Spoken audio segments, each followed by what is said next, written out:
কেমন আছিস? বেশ ভালোই। দিনগুলো সব সাদায় কালোয়? ঠিক করে বল। নিরুদ্দেশে কান্নার দল।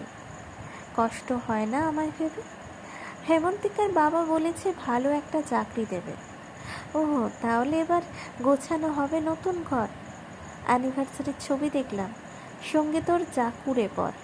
একটা ছবির এপিঠ দেখলে ওপিঠটাও দেখতে হয়।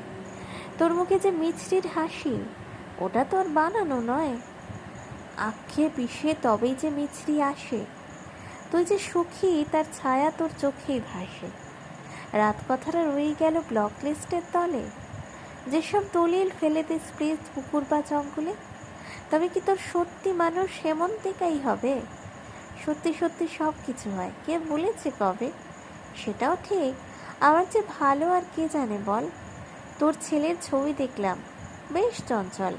এভাবে কিন্তু উপর দিয়ে দেখাই যায় না, বোঝা যায় না। কে বলল ভালো থাকা বড্ড সোজা?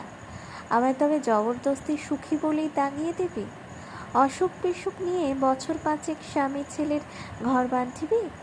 এত ঘৃণা, এই অভিমান। আমার কথা শোন তো আগে। ঘৃণা হোক বা অভিমানে সত্যি সত্যি মানুষ লাগে। একটা হাত, পাঁচটা আঙুল, আর কিছুটা বাড়তি সময়।